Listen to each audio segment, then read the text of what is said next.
the obvious question that we might want to address when we're looking at history is where our current system came from. And the great difficulty with that is that there's a long history of the development of services before the present system came into place. The poor laws lasted in one form or another for about 350 years in England and subsequently in the United Kingdom, because they precede the United Kingdom. The laws begin, for practical purposes, in Tudor times, and this is following the attempts to try to change the way that charity is distributed by the monasteries. So it's Henry VIII who introduces a poor law in the 1530s in an attempt to try to put in a different system, one that wouldn't, in the way that people thought the monasteries did, encourage people to be poor and encourage them particularly to move across the land. Now, in many ways, that reflects a modern debate. We've still got the same idea that we're concerned about migrants, we're concerned about strangers, we're concerned about people who are moving, looking for funds from other people. And it's been going on actually rather longer even than the 16th century. It really, in Britain, the feudal system was very much challenged and broke down in many places because of the Black Death, which is a couple of hundred years before. And people were always moving and not tied to land and ready to go from place to place. The Tudor legislation, which I've referred to, was initially fairly punitive in a way that the European counterparts often weren't. It's a real surprise to look back at stuff that was written 500 years ago and to discover that there was social organisation of charity, that in one of the cities which I've done work on, which is Ypres in Belgium, they even had what we might consider to be a health service with free medical care being provided by the city. This remains the position through to the formation of the first National Act, the Elizabethan Poor Law. It's conventionally dated from 1601. There's actually a preliminary piece of legislation in 1598, which is pretty much the same thing, but that lasts from 1601 in one form or another, right the way through to 1948. And it's usually referred to from 1601 to 1834 as the Old Poor Law, while the legislative change in the 1830s is introduced as the New Poor Law. So what did the Old Poor Law say?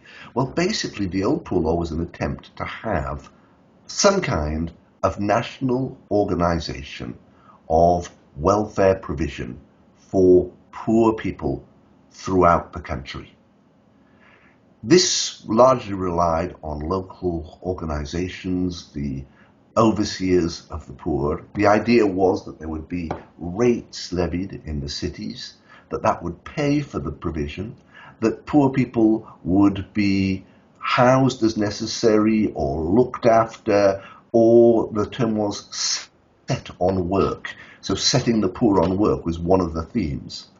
Although this dates from 1601, the truth of it is that the system didn't really develop in those terms afterwards. It's been said at times that making Acts of Parliament in Britain is a national sport, and there really weren't the mechanisms in place for the poor law to be a reality. Remember too that during the 17th century we have a civil war, so there's a lot of these things that become disrupted. But there's also lots of ways that people try during the period of the Old Poor Law to try and make sure that they're only looking after their poor, the local poor, and that they're not trying to deal with people coming through from outside. We have some occasional experiments used in places, and I'm going to use two examples. One of them is that in some places, poor people were given a badge to wear so that people would know that these were paupers and that the people would be properly ashamed of it. Another example was the development of laws of what were called settlement and removal, somebody had a settlement in a parish if they were born there, if they lived there, so that when they became destitute, the parish became responsible for them. So we also have laws of removal, making sure that, for example, if a woman was pregnant and about to have a baby, she'd be taken and dumped over the parish boundary, that's the removal part, so that the baby wouldn't have a settlement. It would be quite wrong to say this is universal, because although the laws are there, although they're on the books, the way in which it's actually practiced is very different from place to place. Now, of course, the big social changes come about in Britain, not so much in Elizabethan times, though clearly there are areas like London which had started to be very different from the rest of the country, even as early as that. The big changes come during what we call the Industrial Revolution.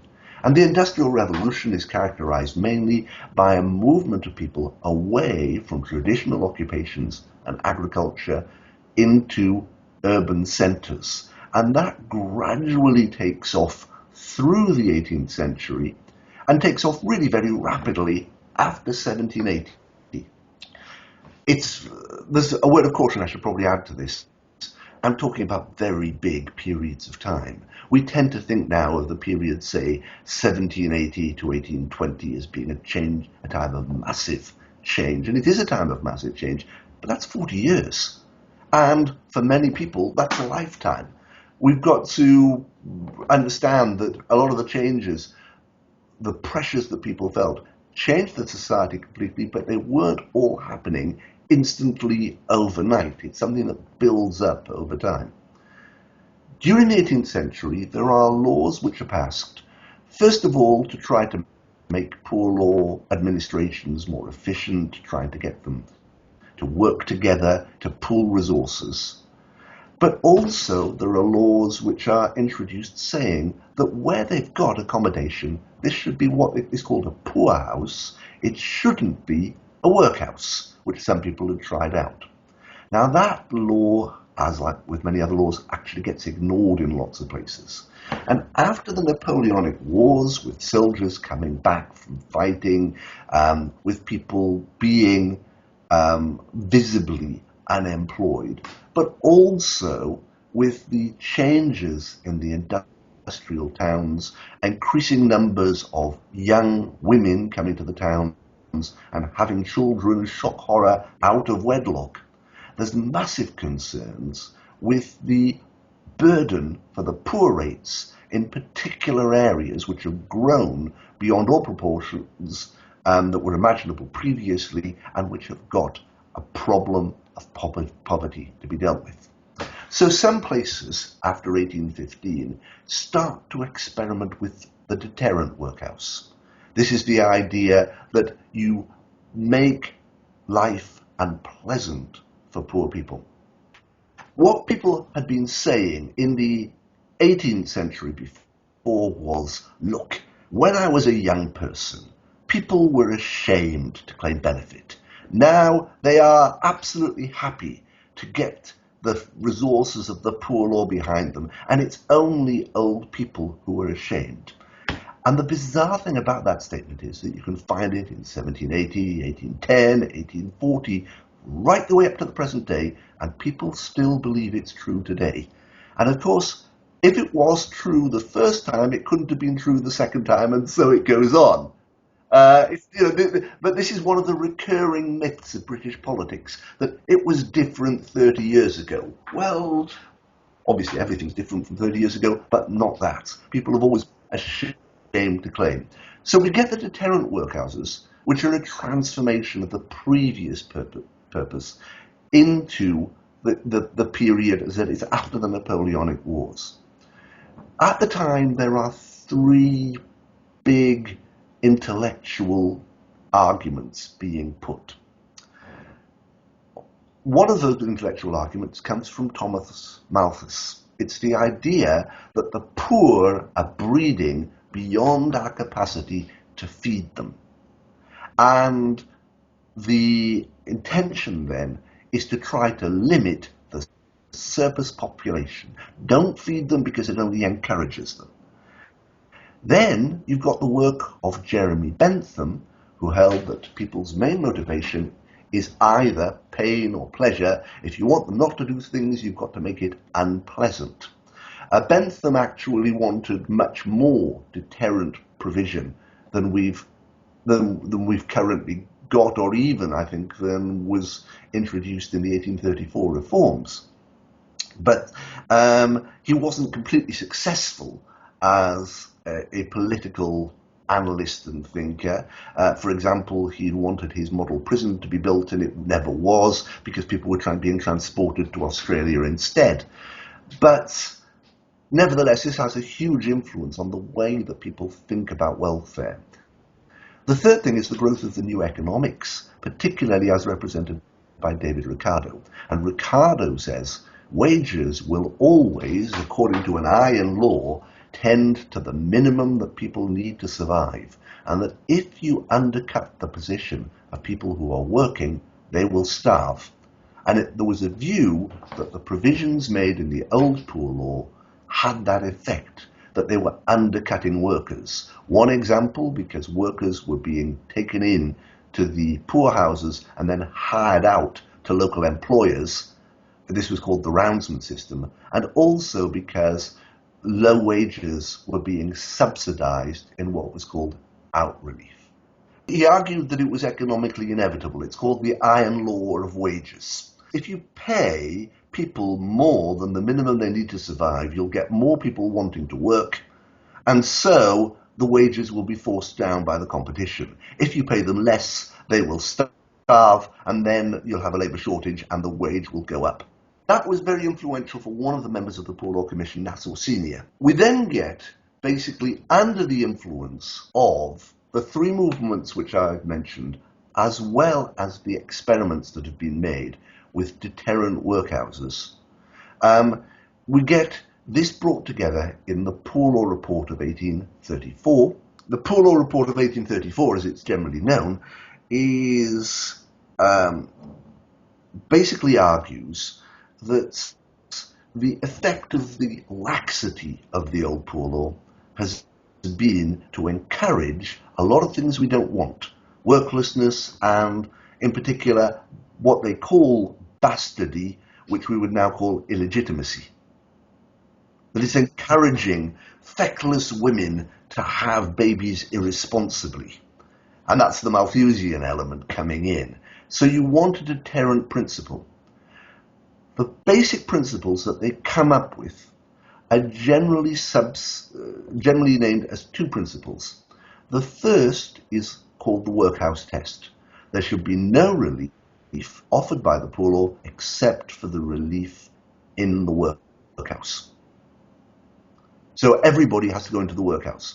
And what they argue about the workhouse is that this will be comforting to old and sick people, but it will be a horror for people who are idle and unemployed because they're going to be made to work. The second thing that they argue is a principle that's called less eligibility. And this is the principle that people's circumstances should never be more to be chosen if they are without work than if they're in work. So every pauper must be worse off than every labourer. That's the principle. And of course, we still have the same thing now in the arguments about being better off on the dole, which have nothing to do with economic models of incentives. If you're concerned about incentives, you look, what was the person's wage before? What is their benefit now? Are they better off or worse off? And most continental systems on that model have got far more generous benefits than we've got. What we do is we compare the situation of every person on benefit with every person in work. So the same principle is still there in British politics. Now, that was what was introduced in the 1834 poor law legislation. As is often the case, this doesn't get implemented perfectly. I've already commented that there weren't the mechanisms before. Well, the 1834 poor law was much better at creating its mechanisms. It had the National Poor Law Commission. It had the overseers of the poor, later the guardians of the poor, reporting to them, and it had a much better grip on what was going on. But there were a couple of problems, and one was that the condition of workers outside was so thoroughly dreadful that, frankly, the poor law couldn't make it any worse. You get accusations that the workhouses are pauper palaces, that they're places of relative luxury. I mean, people get fed. And very famously, there was a scandal in the 1840s at the Andover workhouses where the paupers weren't getting fed, and that was a national scandal. But there were workers outside who were starving as well. So simply the poorhouse, the workhouse couldn't be worse. And because it couldn't be worse, they came increasingly to rely on what was called the stigma of the poor law, the sense of shame, the sense that it was humiliating. And that was deliberately encouraged by many of the people responsible for the workhouses, because that was the only way that they could see of holding up the barriers. Now, the new poor law is important in lots of other ways, and it's not just because of the survival. They succeeded in a way that the old poor law hadn't in getting a national administration in place. So what happened next is that as central government wanted to find ways of implementing practical improvements for people's lives, there was really only the poor law for them to work with. In some places you had traditional local government. The old county boroughs, for example, existed. Scotland had a developed system of local government, but England didn't. And there'd be a mishmash of different people. So where did they go to, for example, when they wanted to start building sewers? And the answer is, it went to the guardians of the poor. Then public nuisances and trying to manage issues in public health went to the guardians of the poor. And then in the 1870s, when we started having hospitals built, for example, for people who were mentally ill, for people who with learning and developmental disabilities, those were all lumped together, typically in buildings, in institutions that were created and managed by the poor law. And the poor law becomes effectively, through the development of its education system in the 1840s, 50s and 60s, through the development of the health system, it becomes the foundation of pretty much everything that we have in the social services. One of the ironies of the hospital system we've got is that if you see a hospital with the name infirmary attached, it was probably a poor law hospital at some point, and it would have been one of the hospitals that got absorbed into the national health system eventually. Hospitals ceased to be the responsibility of the poor law when local government got developed in the 1870s and 80s, and then later what happened is that that local government lost control of the of some of the things that it got, but particularly in the period, the high point of local government for health is in the 1930s, and then 1948, all the poor law stuff goes over somewhere else. So the poor law is gradually dismantled as the alternative agencies and mechanisms grow and exist.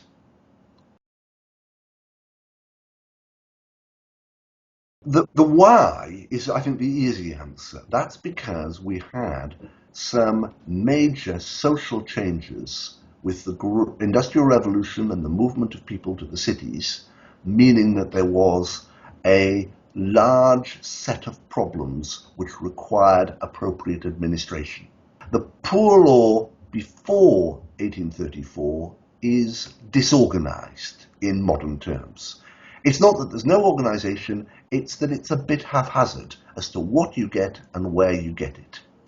There are laws that don't really encapsulate the spirit of the times. The law which said, for example, that there shouldn't be a workhouse. Clearly it was disregarded by the people who were developing the deterrent workhouses. The famous ones were at Bingham and Southall in Nottinghamshire. The Southall workhouse, by the way, is now in the hands of the National Trust you can go to visit it. The 1834 law does change everything, and it's seen, therefore, very clearly as a watershed moment. It changes things because from there we get the development of a new set of services. But you can see overall what's happened. Why did we develop public health in the Poor Law? Because there really wasn't any other way of doing it. There weren't the mechanisms there to make it possible to start dealing with public health menaces. I think the other thing is that apart from being more systematic and more organised, they're also much more explicitly punitive. This is part of the ethos that's being put through. The fact that I'm able to say, here are the central principles of the new Poor Law, it's much more difficult to tell you that there are central principles of the old Poor Law. What I described in relation to the old Poor Law were a series of fairly haphazard and sometimes inconsistent initiatives being done differently in different places. Under the new Poor Law, we have a deliberately deterrent regime being directed from the Poor Law Commission at the centre, and subsequently becoming the foundation for lots of other services because nothing else was there.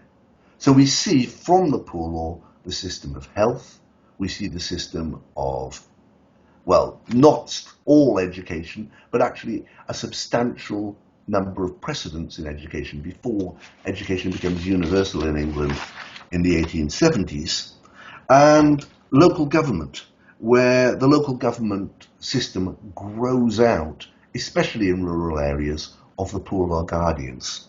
From here, we move to a period which is the foundation of a social service state, following particularly the Liberal government of the early 20th century. And what happens here is that people have come to mistrust and despise the Poor Law.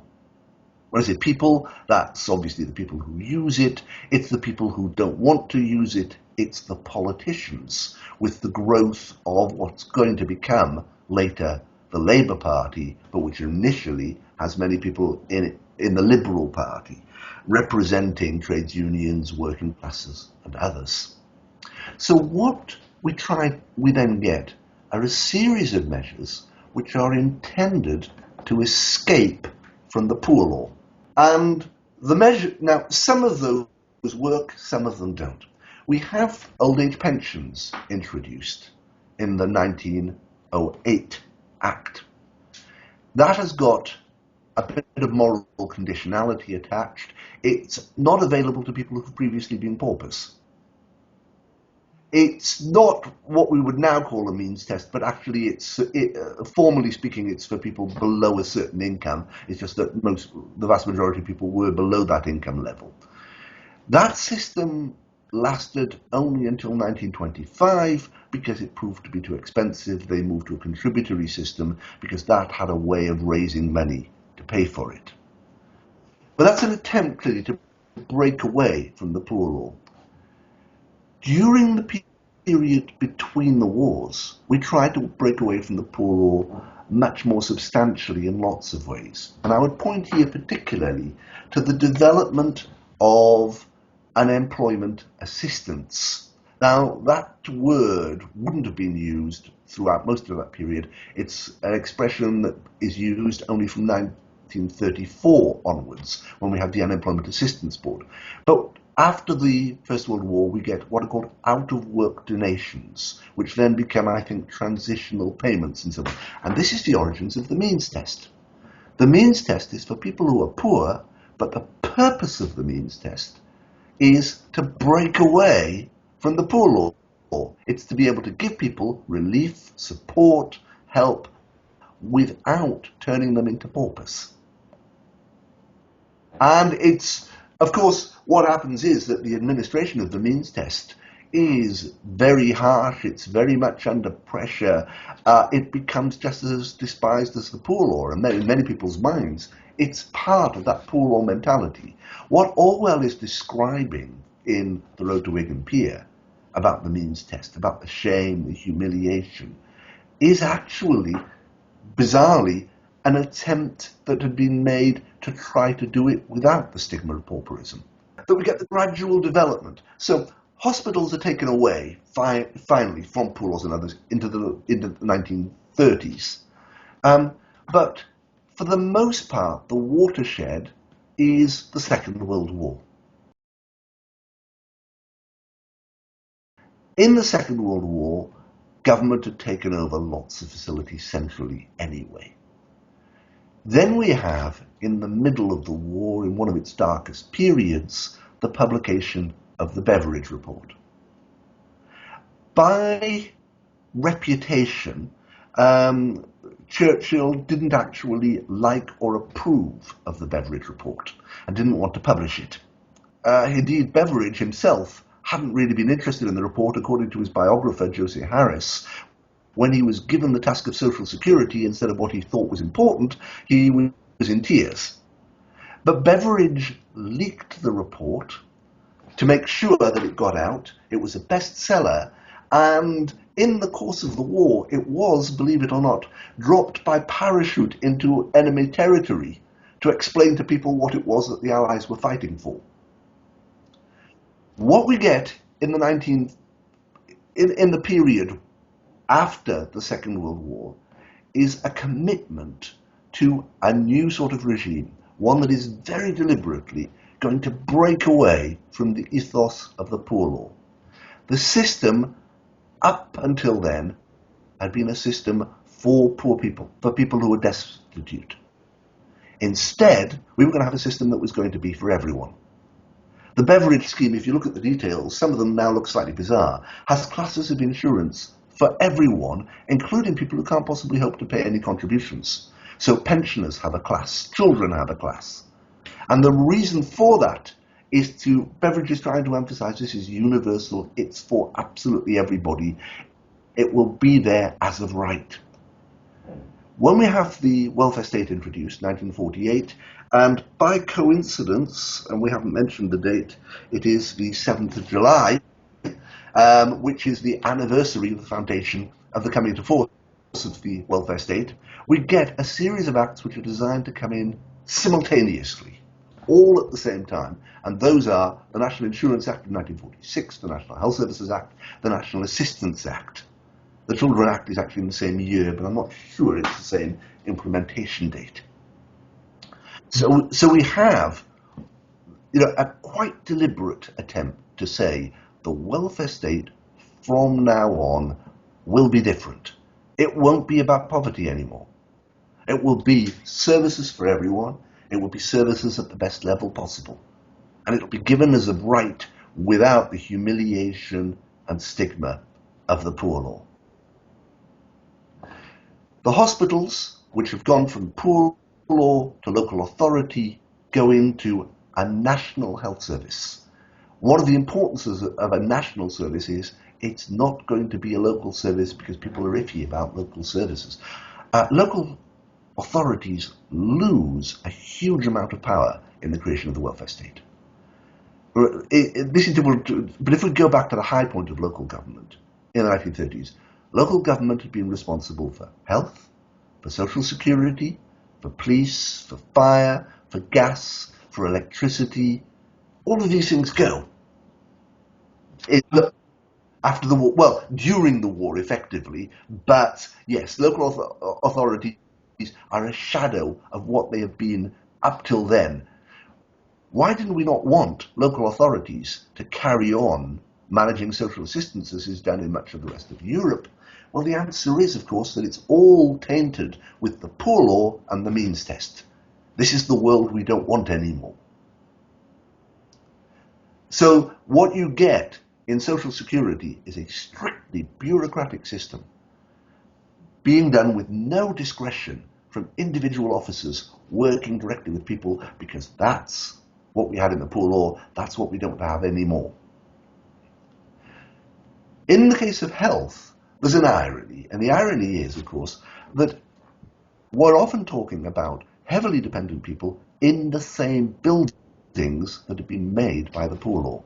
So the psychiatric hospitals, many of them had been built in a wave in the 1870s, another large wave was built in the 1920s, and of course the NHS inherits the buildings, and it inherits the same people in the same place. You will have heard it said, for example, that at this time there would have been women admitted to psychiatric care because they'd had an illegitimate child. Now that would have happened under the 1913 Mental Deficiency Act, I think it was, when there was a class of what were called moral defectives. And of course, somebody could well be in that hospital in 1948 and could have carried on living there into the 1970s. So we have these sorts of legacy within the creation of the welfare state, but the welfare state is intended to be different. What then happens in the welfare state is that slowly, I think, people initially have a confidence. We have dealt with these problems. And then they discover, or start to discover in the 1960s, with what's been called the rediscovery of poverty, that actually there's a number of failings. Initially, the failings are identified in relation to older people. And the part of the reason is that older people aren't getting the benefits they're supposed to be getting. And people say, well, it's because the system hasn't matured enough, or because these people have the attitudes of the days of the poor law and they don't want to be dependent. But as time goes on, it becomes more and more clear that's not the case.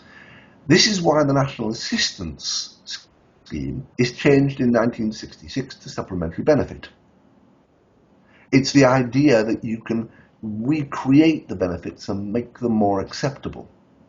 But we carry on getting this idea that it's the legacy of the poor law we have to deal with. In the 1970s, there's a huge set of attempts to try to close down a lot of the old poor law institutions. The Labour government in the mid-70s was closing hospitals hand over fist on the basis that it wasn't efficient, that they were old buildings, and it really wasn't thought of as being appropriate. And if you've got two half-empty hospitals within close proximity, the rational thing to do is to close one of them. So we get lots of movements of that sort. Pretty much, though, from the early 70s onwards, we have a regrowth of many of the ideologies that have been dominant in the 1930s, about what a sound economy looks like, about how government ought to manage, and about how poor people ought to be managed. The Heath government reintroduces a number of means-tested benefits, or rather shifts the balance towards means testing.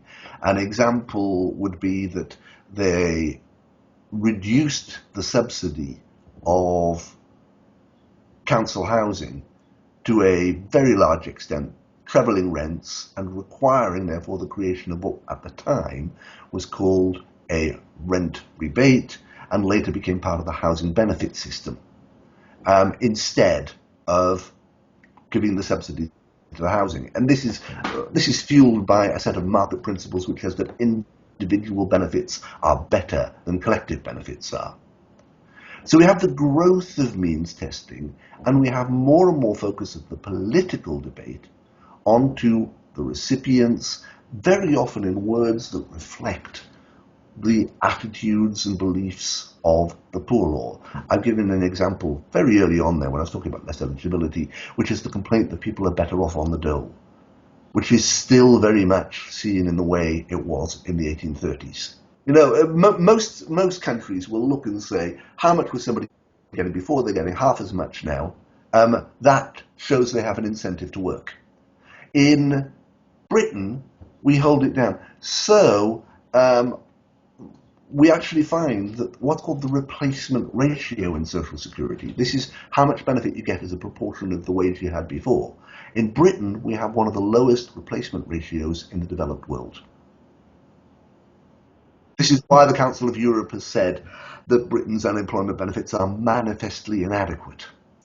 In formal terms, we've moved from what's called a residual system of welfare, that is something which is there to deal with people who are destitute, to deal with a small number of people, and we move from that towards a mass system of welfare. But increasingly, we've seen since, in modern times, a movement back towards the same kind of residual arguments, and very often the same political arguments that we heard in the days of the poor law.